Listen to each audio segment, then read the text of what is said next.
Jesús está en el desierto buscando la voluntad de Dios. Un ayuno que se ha prolongado por un lapso de 40 días y cuyo motivo, cuya razón es conocer la voluntad del Padre. La primera tentación, el diablo le ha dicho que convierta las piedras en pan. La segunda, le ha dicho que le ofrecerá todas las riquezas y los reinos del mundo si Jesús le adora. Ahora bien, en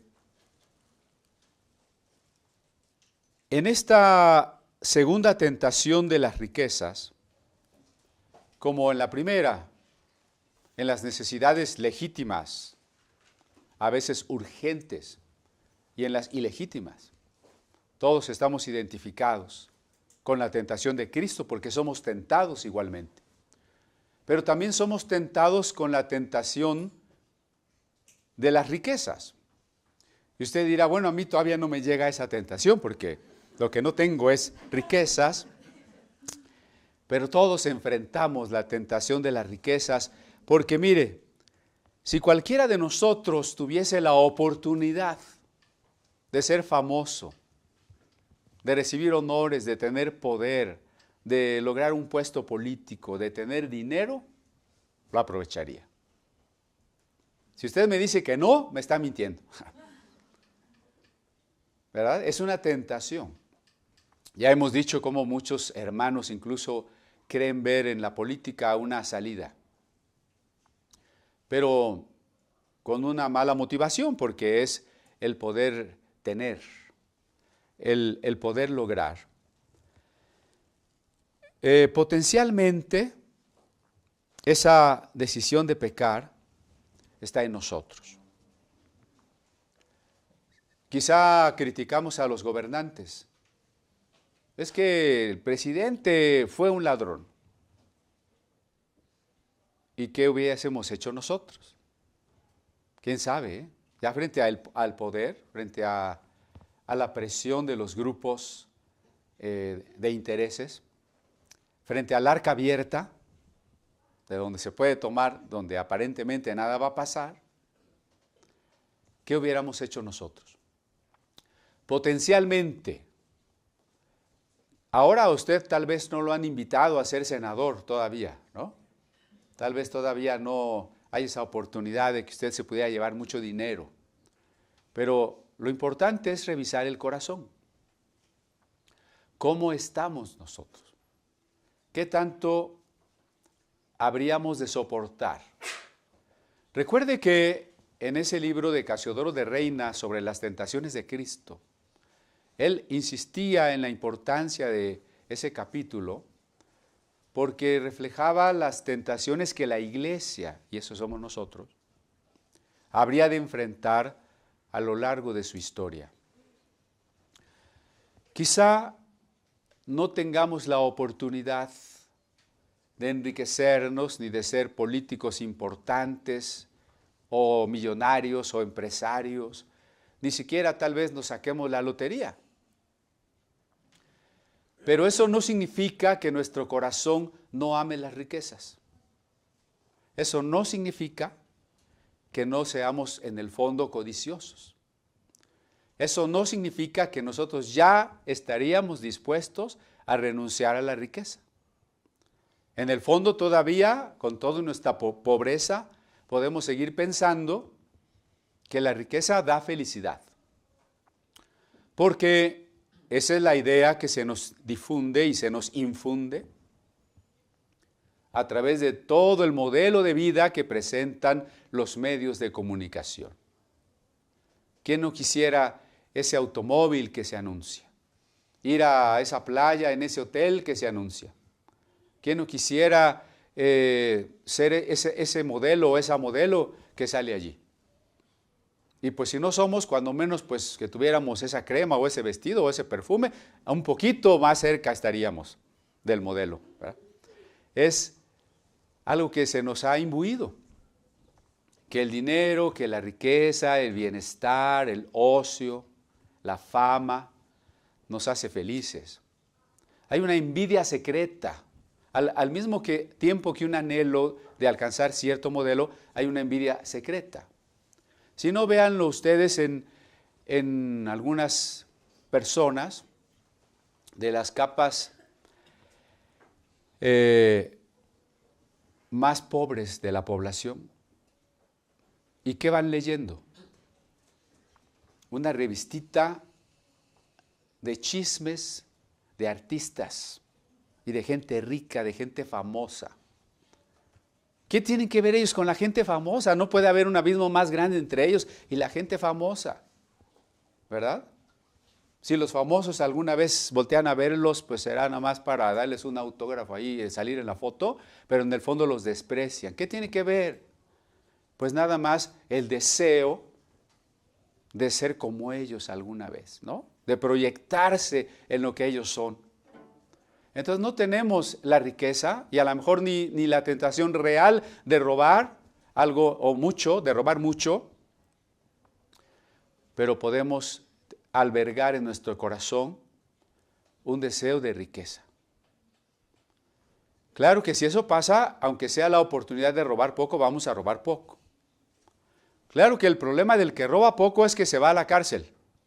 Hay que robar mucho para no irse a la cárcel, hay que ser banquero. Hay que ser dueño de banco, porque los banqueros son los más ladrones que hay en el mundo. Y van a decir, no diga eso, hermano, ¿qué tal si un banquero quiere venir a la comunidad apostólica?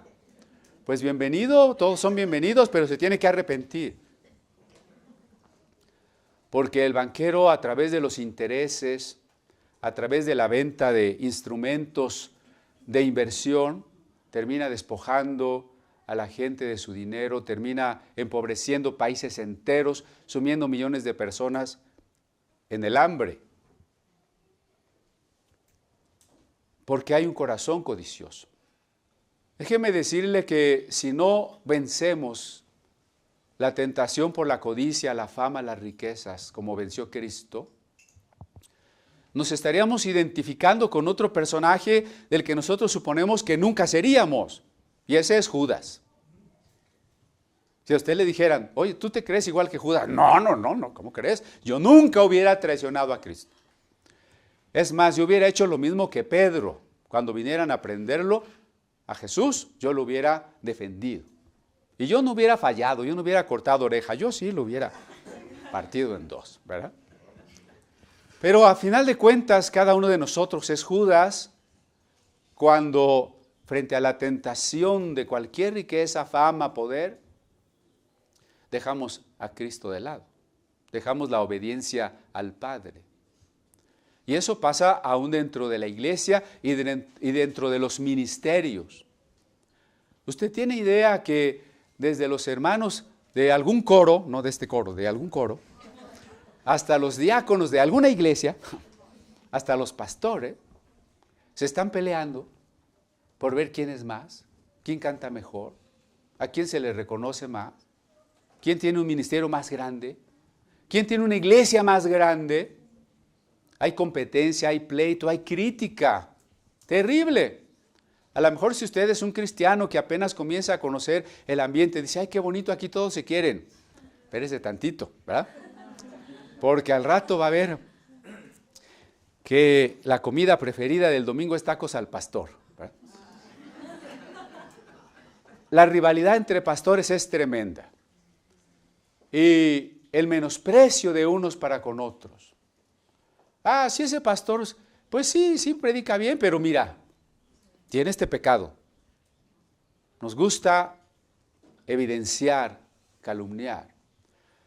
Y los pastores que tienen iglesias de 5,000 personas, ¿verdad? Y mucho dinero y andan siempre de viaje, dicen, ese pastor de pueblito con 20 gentes, ese no tiene ministerio, ese no se compara conmigo. Pero Dios no nos ha llamado a ser famosos, ni siquiera como pastores. Dios no nos ha llamado a ser importantes, ni siquiera como apóstoles con programas de televisión. Dios nos ha llamado solo a una cosa, a hacer su voluntad. Y si el pastor que está allá en un pueblito y que tiene 20 miembros está haciendo la voluntad de Dios, él es más exitoso y él es más importante que el pastor que tiene 5,000 miembros porque les ha prometido solución de sus problemas y que le saca todo el dinero que puede. Por eso decía Jesús, el primero en el reino de los cielos será el último y el más pequeño será el primero. Porque aquí lo importante no es la fama humana ni la riqueza. Pablo ya había dicho que estemos contentos con lo que tenemos. Para no extenderme mucho, ya le dije que lea el artículo del boletín sobre la actitud que el cristiano tiene que tener hacia el dinero. Entonces, nosotros tomamos el papel de Judas cuando en la práctica cambiamos a Cristo por algo más. Tal vez el móvil de Judas para la traición fueron las 30 monedas de plata.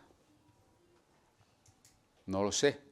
Otros dicen que él era una especie de zelota, de revolucionario que quería orillar a Jesús a decidirse, a liberarse, a tomar las armas. De todas maneras, era una codicia por el poder. Si él codiciaba el poder, o si codiciaba el dinero, o si codiciaba lo que fuera, estaba poniendo otra cosa en lugar de Cristo. Tenemos que, al estudiar las tentaciones de Cristo, tenemos que colocarnos en el lugar de Cristo, en ese sentido de que nosotros también estamos siendo tentados. Que Él venció como humano y nosotros estamos llamados a vencer. Y que si nosotros caemos, pues evidentemente nos estaremos identificando con el primer Adán y con Judas, y no con Cristo, que es el segundo Adán. Ahora, esta tentación de la riqueza está muy unida, que es la segunda tentación, está muy unida a la primera. Porque en la primera tentación el diablo comenzó diciendo, si eres hijo de Dios, ¿verdad? Es decir, el diablo quiere sembrarte una duda, e incluso más que una duda, una confusión sobre quién eres tú. Es un problema de la identidad. ¿Quién eres tú? Y entonces hay dos extremos. Los que creen que ya somos lo que somos y que no podemos cambiar, y que cuando tratas de invitarlos a ser mejores dicen, así soy, ¿no? Sobre todo a veces en las parejas, ¿no? O en las familias. Oye, sé diferente. No, yo así soy. Ese es un error. Pensar que no podemos cambiar. Yo no me puse de acuerdo con nuestro hermano Hipólito, que nos habló de caminar hacia la perfección. No somos lo que somos, no somos todo lo que podemos ser. Ese es un engaño. Pero el otro engaño es suponer que no tenemos identidad y que la identidad se construye. Y eso se llama hoy teoría queer o ideología queer. Y ya hay una teología queer, es un término inglés, Q-U-E-R, la teoría queer. Suponer que lo que se supone que somos o que lo que la sociedad quiere hacernos creer que somos es un constructo social, es una imposición cultural y que nosotros tenemos, si queremos, tenemos que romper con esa imposición social y empezar a hacer lo que nosotros queremos y construir nuestra identidad. Yo soy hombre o soy mujer porque me dijeron que era hombre y mujer, porque mi mamá me vistió de rosa, soy mujer, porque me vistieron de azul, soy hombre. Hay que romper con eso y hay que decidir qué quiero ser. Quiero ser bisexual, transexual, transgénero, etc. Y aún eso, dice la teoría queer, no deben de ser moldes. Tú debes de moverte de un género al otro como quieras, como por ahí de los 30 géneros que hay en Nueva York, ¿no? Puedes escoger lo que quieras. Y puedes hacer con tu cuerpo lo que quieras. Por eso ustedes pueden ver que la gente se tatúa hasta en las cejas, literal. y que trata de hacerse intervenciones, le llaman, y hasta suponer que esas intervenciones son arte. Desde aquel grupo antiguo de rock en que uno de sus integrantes se implantó una lengua de vaca, hasta ahora que la gente se implanta cuernos, se modifica las orejas, desde los piercings que se ponen donde menos se imagine usted, hasta todo tipo de cambio corporal, y se pretende incluso cambios genéticos, tratando de combinar la decisión, la búsqueda de una identidad con el arte. Porque el supuesto es que no tenemos identidad, nosotros la construimos y somos libres para escogerla. Ambas posturas son una confusión del diablo. Y es muy importante para el diablo confundirnos para que sea más fácil que nosotros caigamos. Por eso es lo primero que le dice a Jesús: si eres hijo de Dios, o sea, ¿quién eres tú? ¿Cómo estás seguro que tú eres tú? Por eso es muy importante que nosotros sepamos quiénes somos y que entendamos que hay una parte de nuestra identidad, una parte núcleo de nuestra identidad que no cambia. Desde el aspecto físico, usted ha cambiado desde que es niño, ha cambiado en su estatura, ha cambiado en algunas de sus características, ha cambiado muchas de sus células que ya no son las mismas, pero usted sigue siendo el mismo, ¿verdad? Usted sigue teniendo una conciencia, unos recuerdos, una memoria, un alma y una estructura genética que sigue siendo usted mismo a pesar de todos los cambios. Entonces es falso que la identidad se construye de la nada y que yo puedo hacerla como yo quiera, tanto como que no soy hombre, ahora soy mujer. Eso no se puede. Por más que yo quiera ser chino o negro, no voy a poder ser amarillo ni negro, ¿verdad? Hay una parte de la identidad que ya está y que tenemos que reconocer como un punto de partida porque nos es dada por Dios, porque es natural, porque es parte de la biología, porque es parte de la psicología, porque es parte del alma. Pero también hay una parte de la identidad que tenemos que construir. Y por eso decía nuestro hermano, vamos adelante a la perfección. Dios nos ha puesto una meta en esta búsqueda de su voluntad en la que Cristo está en el desierto, y es llegar a la madurez del amor. Es llegar a ser y a entender exactamente lo que Dios quiere para mí. Eso se llama vocación o llamamiento. Cada uno de nosotros tiene que encontrar el plan que Dios tiene para él.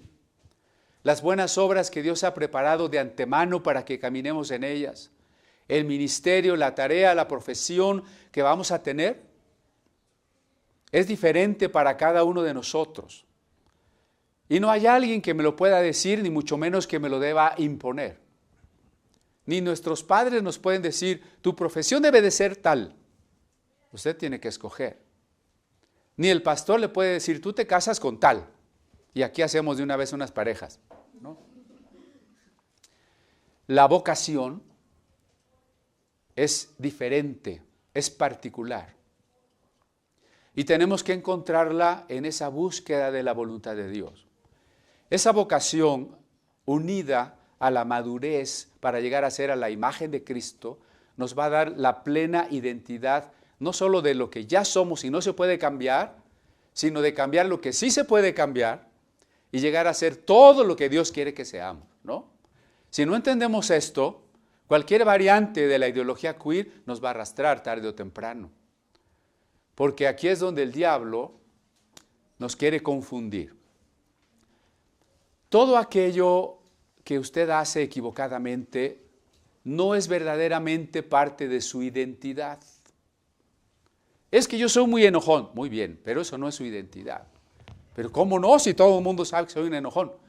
Esa es una distorsión de su identidad. Es algo que no es estructural, no es algo como Dios lo creó. ¿Me explico? Es como si yo tengo un perrito, al que quiero mucho, pero el pobrecito trae ahí un mecate todo cochino amarrado al pescuezo y lo está lastimando. ¿Ese mecate es parte de su identidad? No, ese mecate yo se lo tengo que quitar para que su cuello se sane, su herida se alivie, ¿no? Bueno, pues los pecados y los vicios y las cosas malas que hacemos son una distorsión de nuestra alma. Son una distorsión de lo que Dios quería que fuéramos. No lo acepte como parte de su identidad. Eso es algo que Dios quiere quitarle, es algo que Dios quiere perdonarle y es algo que Dios quiere transformar. Por eso las cosas hemos insistido, no todo pasa porque Dios quiere. Las cosas pasan porque usted decide. Y Dios no lo va a cambiar a fuerza porque Él quiere. Dios quiere que usted participe, se entregue, se arrepienta, para que Dios lo haga, sí, pero con la decisión de usted, usted puede ser transformado. Si Dios hiciera las cosas así en automático, como si yo fuera un robot, al que nada más lo programa para que ya sea de esta manera, no estaría yo siendo transformado en mi ser, en mi voluntad, en mi pensamiento, en mi amor. Esa es la razón de la tentación, ya hemos dicho. Ahí está Cristo con ese embate satánico. ¿Quién eres tú? ¿Quién soy yo realmente? Yo solo puedo saber quién soy si sé quién soy para Dios. Por eso cuando el diablo le dijo a Eva, ¿no? No, mira, no te vas a morir si comes del fruto, la verdad es que vas a ser como Dios. Entonces Adán y Eva dejaron de saber quiénes eran, porque ya no se conocieron desde Dios, ya no entendieron lo que eran para Dios. Ellos quisieron ser como Dios, pero aparte de Dios. Cuando nosotros nos queremos conocer sin Dios, no sabemos quiénes somos. Por eso, y a pesar de los avances que tienen las ciencias sociales y humanas, como la sociología, la antropología, la psicología y demás, hoy sabemos menos que nunca quién es el ser humano. Si antes sabíamos que ser hombre era ser para el deber, que ser hombre era ser racional, hoy ni eso sabemos, porque hoy negamos la razón, hoy negamos el deber y todo es relativo. ¿Qué es el hombre? Sabe qué es el hombre. No podemos saber quiénes somos si no lo sabemos desde Dios. De ahí la importancia de entender qué dice Dios de nosotros, cómo nos ve, cuánto nos ama. Porque si yo comprendo, pero lo comprendo en el sentido de digerirlo, de asimilar que Dios me ama, me voy a amar. Si no he asimilado cuánto me ama Dios, ¿cuánto? Fíjense, estamos hablando aquí en el sentido de Juan 3:16, ¿no? Tanto amó, y ese tanto significa el acto de amor supremo, infinito, incomprensible. Entonces, si no comprendo cuánto me ama Dios, no me puedo amar como Dios me ama y no sé quién soy.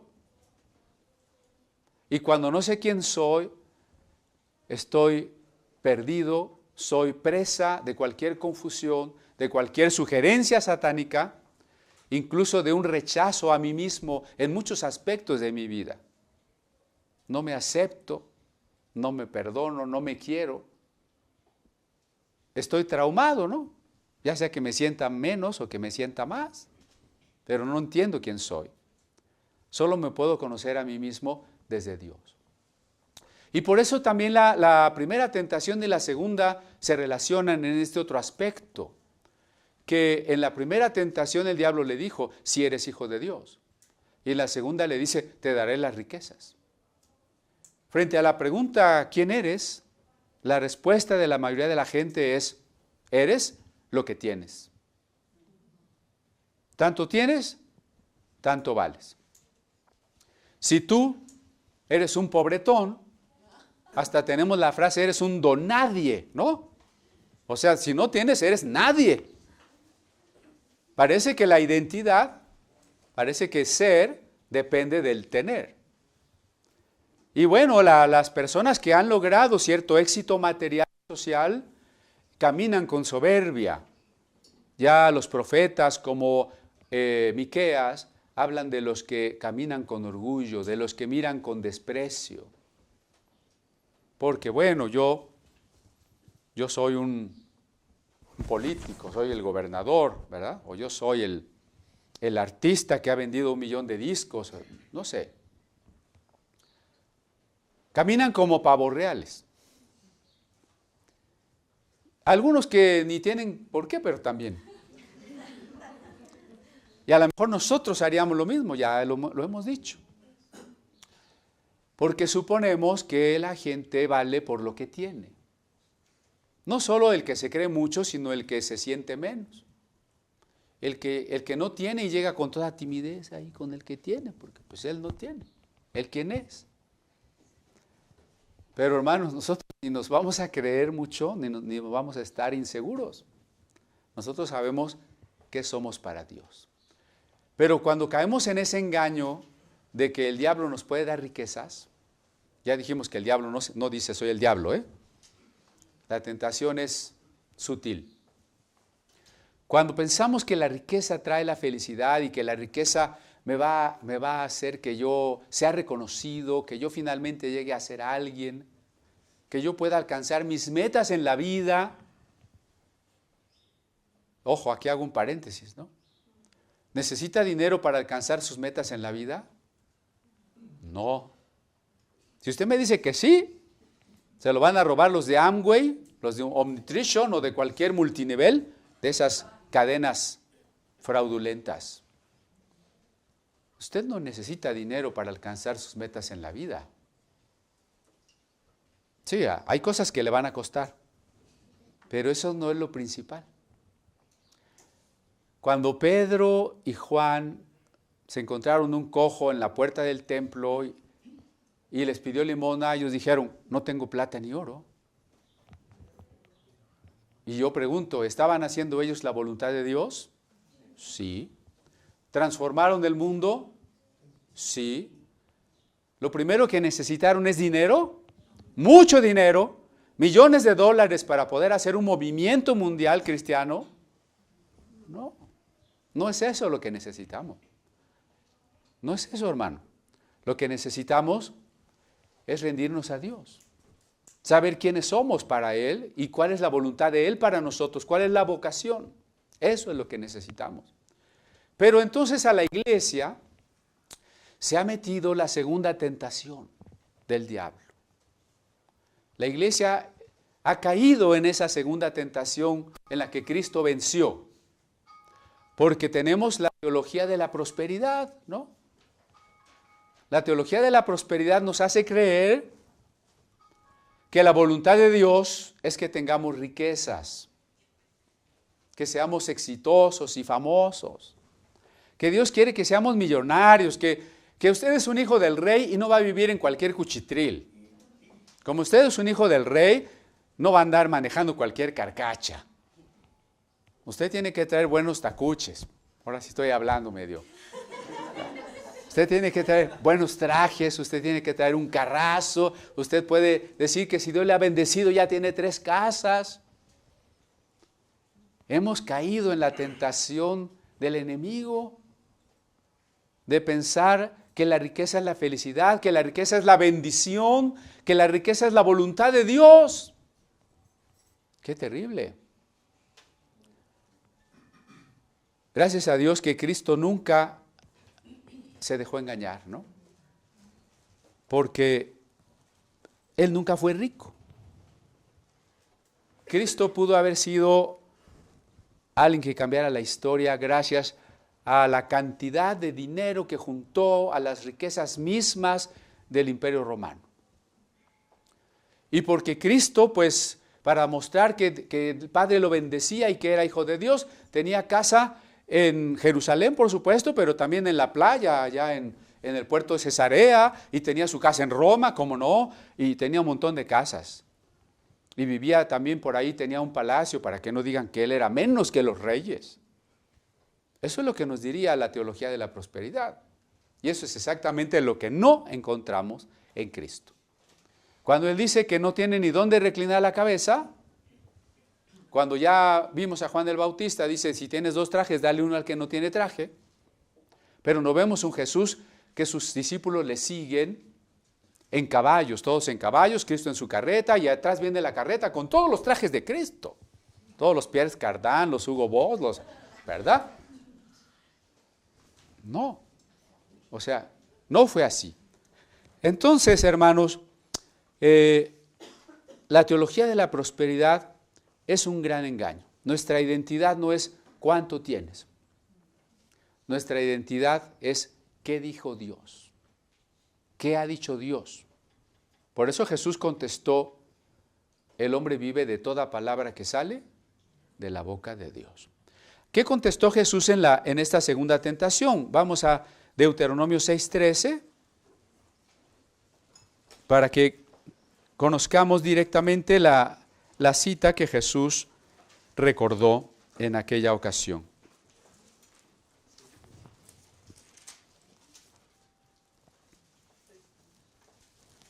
A Jehová Dios temerás, y a Él solo servirás, y por su nombre jurarás. Recuerde que adorar es postrarse, es servir, es entregarse. En esta traducción dice que solo al Señor servirás y solo a Él temerás. Y por supuesto que el diablo, ya dijimos, no se le apareció a Jesús físicamente. No voy a reiterar eso, pero solo quiero decir que si el diablo le está invitando a postrarse ante Él, tampoco Jesús se va a postrar físicamente ante el diablo. ¿Qué es postrarse ante el diablo y qué es postrarse ante Dios? Postrarse ante Dios no es que usted venga el domingo y que ahorita pues pasara aquí al frente y se hincara o pusiera la frente hasta el piso.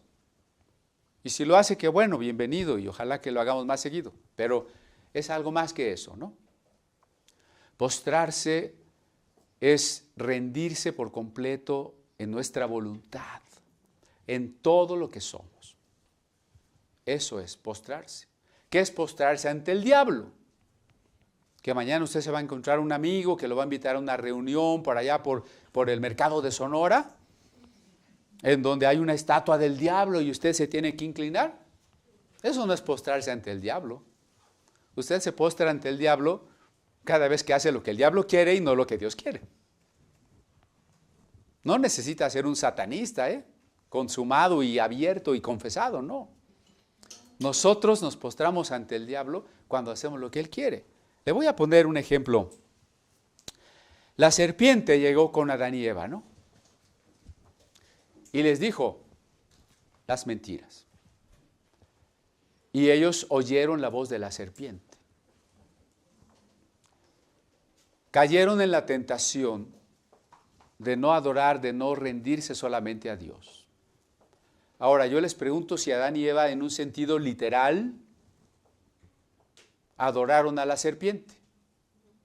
Adán y Eva se postraron frente a la serpiente, hicieron una estatua de una serpiente y iniciaron un culto a la serpiente. En el siglo II de la era cristiana sí hubo una secta que se llamó de los ofitas, de Ofidio, serpiente, y adoraban a las serpientes y decían que la serpiente era el personaje bueno de Génesis 3. Pero Adán y Eva no adoraron literalmente a la serpiente, pero no adoraron a Dios. Cuando Adán y Eva escucharon la voz de la serpiente, en sentido espiritual, estaban postrándose ante la serpiente. No era necesario que Cristo se hubiese postrado ante una imagen del diablo, ante un diablo que se aparecía. Hubiera sido suficiente con que Jesús hubiese deseado las riquezas y no la voluntad de su Padre. Entonces se estaría postrando ante la serpiente. Tenemos que tener mucho cuidado porque no nos vaya a pasar lo mismo a nosotros, ¿verdad? Ahora bien, dijimos la semana pasada que si Jesús estaba siendo tentado realmente, es porque había una posibilidad real de caer. Y que si Jesús hubiera caído, hubiese arrastrado tras de sí la desaparición del universo y del ser mismo con mayúscula. Y yo sé que ese pensamiento nos puede parecer muy extraño, porque hay quien piensa que Jesús no podía caer. Por ejemplo, aquí tengo un comentario de alguien que habla del pasaje y dice, Jesús no necesitaba ser tentado para crecer, sino que Él soportó la tentación para poderse identificar con nosotros y para demostrar su carácter santo y sin pecado. O sea, la mayoría de los comentaristas van a decir que Jesús no estaba siendo realmente tentado, que Jesús no podía caer y que es más, Él no necesitaba madurar, no necesitaba crecer, dice aquí el comentarista. Todo eso contradice a Hebreos 5, ¿no? Aunque era hijo, por lo que padeció, aprendió la obediencia y fue perfeccionado. Hace rato hablaban de Abraham y el mandato de Dios de ser perfecto.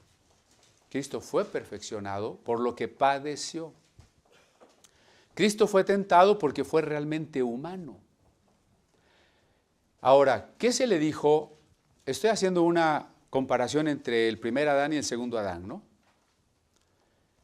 Ya les dije que el primer Adán no adoró literalmente a la serpiente, pero espiritualmente sí la adoró. El segundo Adán no hubiese adorado materialmente a una serpiente, pero espiritualmente también decidió no adorar a la serpiente. Ahora, siguiendo la comparación del primero y el segundo Adán, digamos que Cristo, a Adán se le dice, el día que comas, morirás. ¿Cuál es la sentencia por el pecado? La muerte. La paga del pecado es muerte. Por eso cuando yo digo que Jesús podía haber pecado, porque si decimos que no, la tentación no es tentación. Si decimos que no, Jesús no es verdaderamente humano y estamos negando la perfecta humanidad de Cristo. Y si decimos que sí, tenemos que reconocer que hubiese habido una sentencia, la misma sentencia que se le dio a Adán. La paga del pecado es muerte, ¿no? Bien, vamos a la tercera tentación. Porque esta primera tentación, la primera, estaba dirigida al cuerpo, ¿se acuerdan? La segunda tentación estaba dirigida al espíritu. Esta segunda está dirigida al espíritu porque el diablo quiere que Jesús se ponga a él y por supuesto como consecuencia al diablo o a las riquezas en vez de Dios. La idolatría es un pecado del espíritu. La sabiduría que quiere convencerme de que yo soy divino o que yo puedo llegar a ser como Dios es una tentación del espíritu. Es que en el Mateo y en Lucas el orden es distinto. Pero en Lucas la segunda tentación es una tentación al espíritu, de tal manera que en el caso de Adán se dice, la mujer vio que el árbol era bueno para comer, es tentación al cuerpo. Codiciable para alcanzar la sabiduría, es tentación al espíritu. Porque, ¿qué tipo de sabiduría se le prometía? La sabiduría para ser como Dios, ¿verdad? Y se abrirán vuestros ojos sabiendo el bien y el mal, y seréis como dioses. ¿Verdad? Esa sabiduría divinizadora. La tentación, Adán y Eva, en su segundo momento, es al espíritu, ofreciéndole una sabiduría divinizadora. Y en este caso, la tentación a Cristo, en el sentido a su espíritu, es tomar las decisiones que podrían ayudarle a retomar su condición divina sin pasar por la humillación. Si Cristo hubiese aceptado los reinos del mundo, no se tendría que haber humillado, no tendría que haber ido a una cruz, todo se le daba. Si Él hubiera escogido ese camino para ser glorioso, estaría recuperando su gloria por sí mismo y poniéndose en el lugar del Padre. Como dice Filipenses 2, ¿no? Cristo, en Filipenses 2:6 dice que Cristo no tuvo por usurpación ser igual a Dios. Cristo en su naturaleza divina es igual a Dios, pero ahora humillado y hecho humano aquí en la tierra, Él es criatura. Y como criatura que está ahí en el desierto siendo tentado, no usurpa el lugar de su Padre. Pero si hubiera usurpado el lugar de su Padre, hubiese caído en una tentación a su espíritu. ¿Sí? Entonces, vamos a tratar de ir haciendo este cuadrito, luego se los voy a hacer para que lo veamos allá. Cómo este primer Adán es invitado a ser como Dios. Y cómo Cristo, si hubiese arrebatado el poder, estaría en esencia poniéndose en el lugar de Dios. Lo que implicaba a su vez postrarse ante el diablo. ¿Por qué?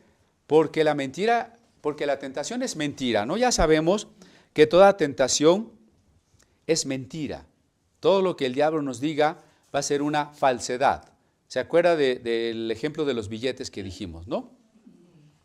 Bueno, la tercera tentación, vamos a Lucas, por favor.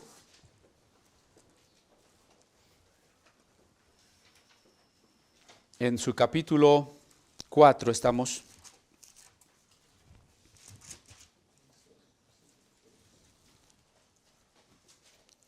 Dice en el verso 9, y le llevó a Jerusalén, y le puso sobre el pináculo del templo y le dijo, si eres hijo de Dios, échate de aquí abajo, porque escrito está, a sus ángeles mandará acerca de ti, que te guarden, y en las manos te sostendrán para que no tropieces con tu pie en piedra. En la primera tentación Jesús ha respondido con las Escrituras, con un pasaje del Deuteronomio que el hombre vivirá de la boca, de la palabra que sale de la boca de Dios. En la segunda tentación, pero bueno, Deuteronomio 8:3, sí, para que también la conozcamos. Ahí está la respuesta de Cristo en la primera tentación. Deuteronomio 8:3.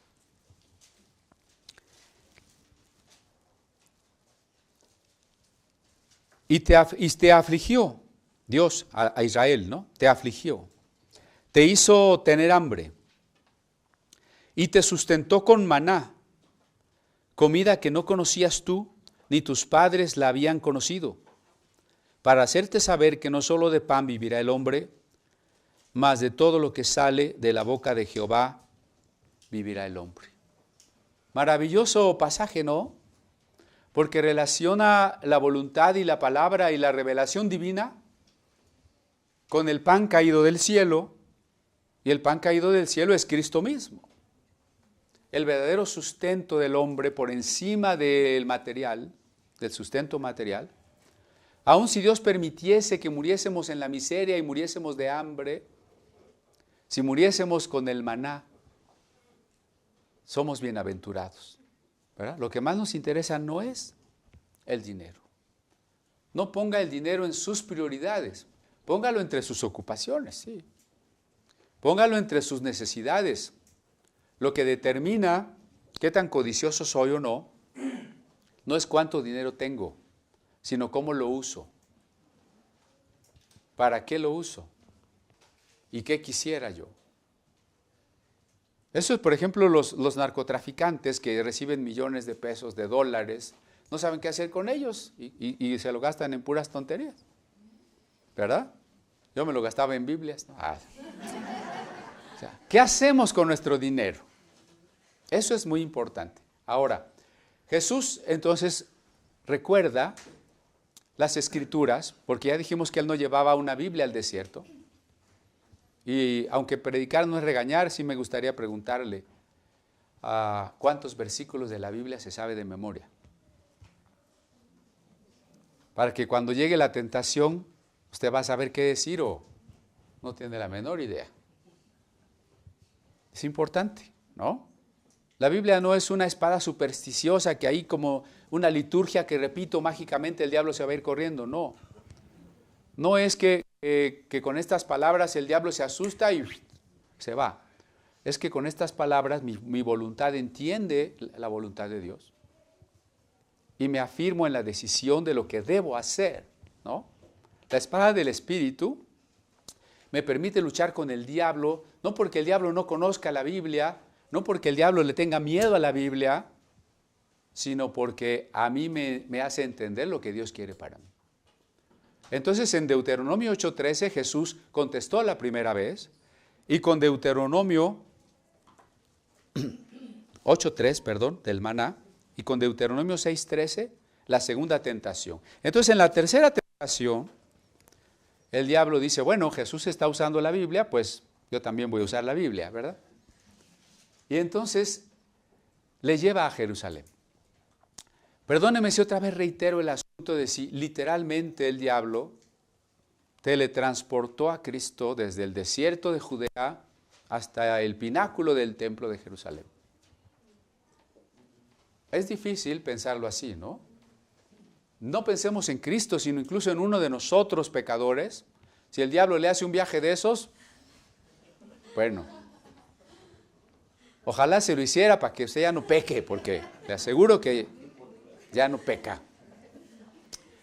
Todo esto, como siempre, es una lucha en el corazón, es una lucha en la mente, donde Jesús tiene que estar pensando, ¿qué tipo de Mesías voy a ser? Bueno, después de que salga yo del desierto, tengo que comenzar la tarea. Ya fui bautizado en este bautismo que anuncia el nuevo Israel, el inicio de una tarea sacerdotal. Ya el Padre me ha dado su Espíritu. Así que terminando este ayuno, tengo que saber qué hacer. Entre esas posibilidades, y para que todo el pueblo me siga, ¿por qué no hacer un portento a los ojos de todos para de una vez tener conmigo al pueblo escogido y realizar la tarea?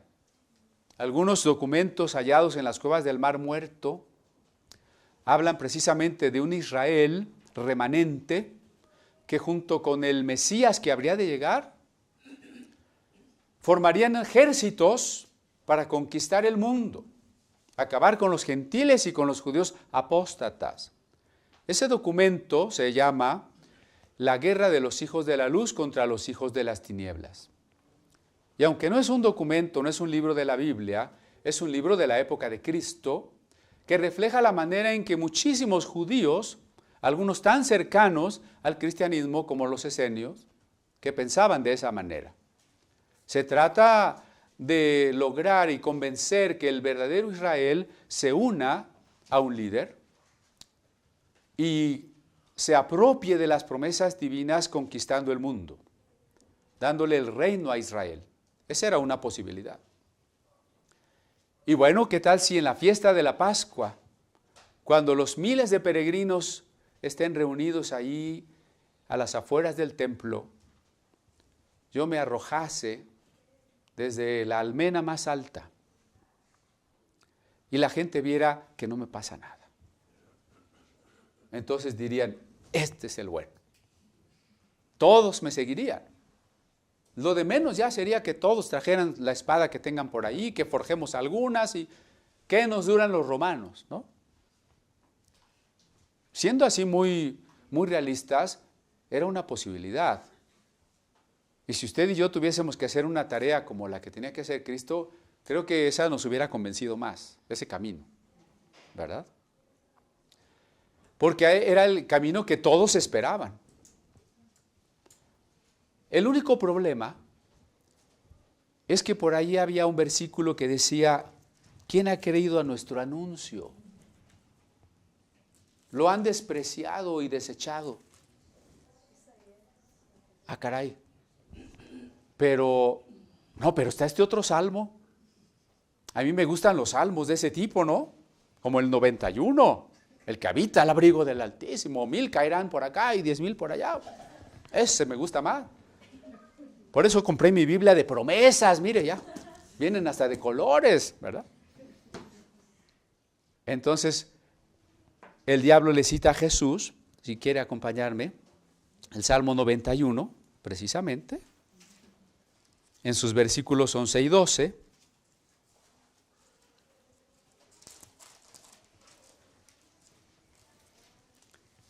Pues a sus ángeles mandará acerca de ti que te guarden en todos tus caminos, en las manos te llevarán para que tu pie no tropiece en piedra. Lo que el diablo está sugiriendo a la mente de Cristo, de manera subrepticia, o sea, no, acuérdense, el diablo no llega y dice, Jesús, soy el diablo, mira, hay que pensar de esta manera. No, el diablo quiere pasar desapercibido, así que Jesús tiene que estar pensando. Una especie de teología que hoy se predica, de reclámale a Dios sus promesas. ¿Ha oído eso?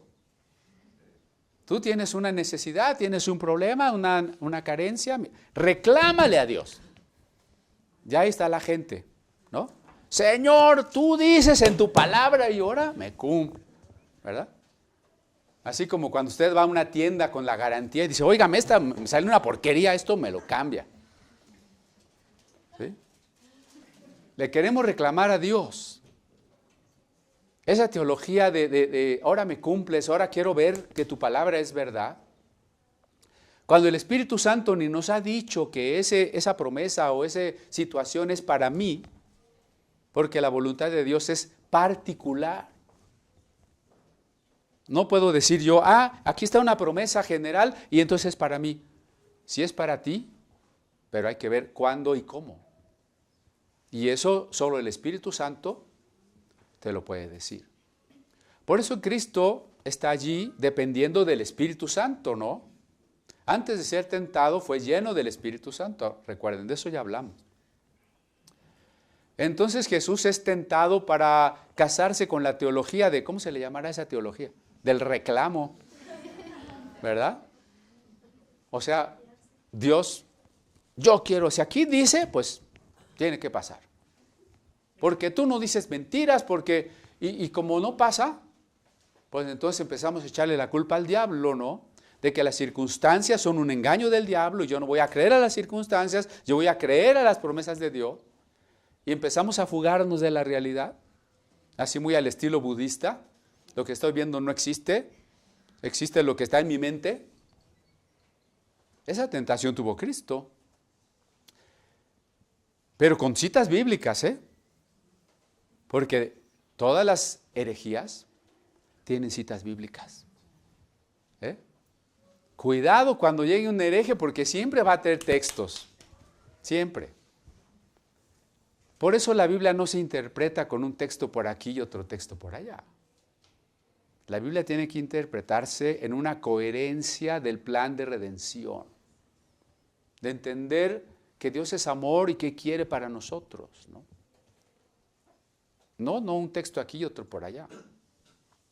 Entonces, si Jesús empieza a meditar las Escrituras y a contrastar, bueno, aquí dice que yo podría hacer un portento que Dios me protegería, porque Él promete que no nos va a pasar nada. Y eso estaría bien, ¿Qué tal si yo me fuera a predicar a la calle y me encuentro por ahí una persona muy enferma, evidentemente paralítica o algo, y lo sano frente a todos? No, pues ya podemos llenar la iglesia en un domingo, ¿verdad? ¿Por qué buscar esas cosas que nos darían la certeza de que Dios está con nosotros, de que Dios cumple su palabra, de que podemos hacer milagros? Pero está en esos otros pasajes. A ver, este otro pasaje dice, como perros me han rodeado, horadaron mis manos y mis pies. ¿Qué hago? Está este otro pasaje donde a José, sus hermanos, lo vendieron por monedas de plata y lo traicionaron. Y Jesús tiene que ponderar pasajes del Mesías glorioso con ciertos pasajes oscuros, poquitos, por ahí escondidos, de un Mesías rechazado y humillado. Esos pasajes no son nada atractivos. Esos no están en la Biblia de promesas. Ni un colorcito les han adjudicado, ¿verdad? ¿Qué tiene que escoger Jesús? Jesús tiene que orar, Jesús tiene que depender del Espíritu, tiene que negarse a sí mismo en ese ayuno para no equivocarse. La voluntad de Dios no la vamos a entender si en el fondo estamos deseando nuestros propios caminos. La voluntad de Dios, que es muy difícil de percibir y que es muy fácil dejarnos engañar por nuestro propio corazón, la voluntad de Dios solo se puede saber cuando realmente nos estamos negando a nosotros mismos, cuando realmente nos estamos rindiendo a ese murmullo de la paloma, que es el Espíritu Santo, que apenas se escucha. Hasta que apaguemos nuestro rock and roll, no vamos a poder escuchar al Espíritu Santo, ¿verdad? Finalmente Jesús encuentra en los Salmos la respuesta. Dice en un salmo, y lo leímos en la carta a los Hebreos: no endurezcáis vuestro corazón como en Meriba, como en el desierto de Masá, en el desierto, donde me tentaron vuestros padres, me probaron y vieron mis obras. 40 años estuve disgustado con la nación y dije: pueblo mío es que divaga de corazón y no han conocido mis caminos. Por tanto juré en mi furor que no entrarían en mi reposo. Todo eso ya lo estudiamos en la carta a los Hebreos, ¿no? ¿Cuál fue el problema por el que no entraron al reposo? ¿Cuál fue el problema por el cual Dios se enojó? Y con el mismo Moisés dice: me tentaron vuestros padres, me probaron. Tentar a Dios, probar a Dios, había sido el error de Israel. Cristo está 40 días en el desierto. Israel está 40 años en el desierto. El 40 es el número de la prueba, ¿no? En esos 40 años Israel tienta a Dios. En esos 40 días el diablo invita a Jesús a tentar a Dios. Pero Jesús descubre la treta satánica, ¿no? Descubre a ese ladrón que está ahí en lo oscuro y piensa: tratar de obligar a Dios a hacer un milagro para probarme a mí, probarle a los demás que Dios está conmigo, y de esa manera facilitar la obra de Dios, tomar el camino corto, sería desobedecer al Padre. Esto del camino corto, ¿se acuerdan del del cuento de Caperucita, no? Que se va por el camino corto, ¿no? No hay que irse por el camino corto. Nos come el lobo, literal. ¿Qué quiero decir con el camino corto? Hermano, necesitamos que la iglesia esté avivada. El camino largo es enseñar, es orar, es arrepentirse, es confesar.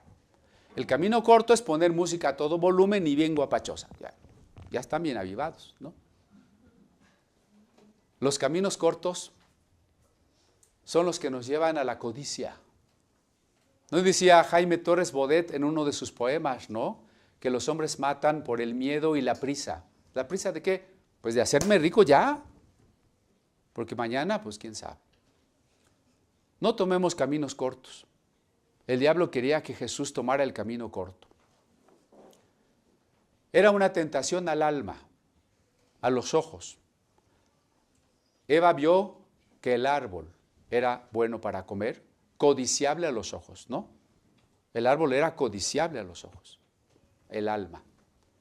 Por eso dice San Juan: la vanagloria de la vida, la vanagloria de los ojos.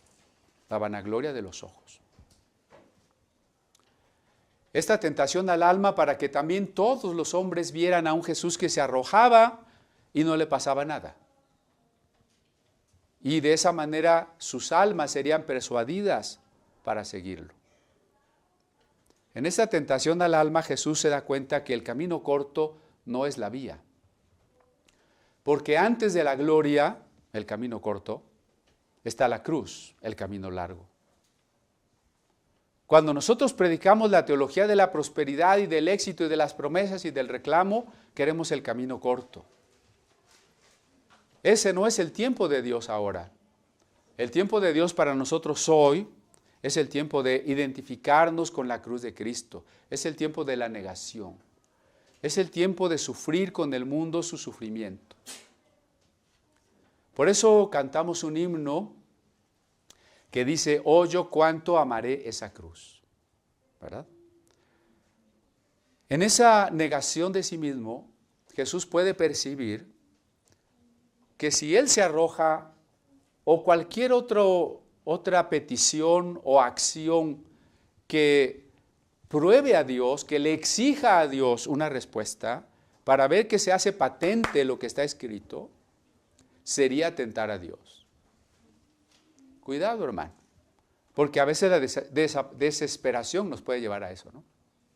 Tengo un hijo muy enfermo, ya estuve orando y no se sana, ya lo vieron los doctores, ya se tomó la medicina y se sigue muriendo. Y entonces empiezo a decir, ¿no? Señor, ¿dónde estás? Tú dijiste que eres el sanador y que no sé qué. Dios sabe si lo va a sanar o no. Yo no le puedo empezar a reclamar a Dios, ni hacer esas cadenitas que son un mitin a Dios, ¿verdad? A cada rato me llegan esos mensajitos de que, hermanos, fulanito va a entrar al quirófano, hay que orar todos. Y yo siempre me pregunto, ¿y por qué todos? Si ora uno no basta, si ora el mismo que lo van a operar no basta, ¿cuántos tenemos que ser para que Dios conteste? Es una buena pregunta, ¿no? Ok, pásalo, diles a todos, que todos oren. ¿Cuántos quieres que seamos? ¿Cuántas firmas necesita Dios para decir, bueno, ya me convencieron? Y todavía detalle, ¿no? Oren para que Dios maneje las manos del médico, que es un robot o qué, ¿no? Oren para que, y ya nos dan todo el diagnóstico médico de lo que tenemos que orar. Como si Dios, mira Dios, te tengo que explicar cómo le haces porque si no, no vas a saber o me lo vas a dejar mocho, ¿verdad? No, hermano, no probemos a Dios. ¿Qué es lo contrario de probar a Dios? Someternos a la voluntad de Dios. Someternos, negarnos a nosotros mismos. Esa es nuestra verdadera identidad, esa es nuestra victoria. Esa es la verdadera relación amorosa entre Dios y nosotros. Y eso es lo que nos va a permitir mantenernos llenos del Espíritu Santo. Amén.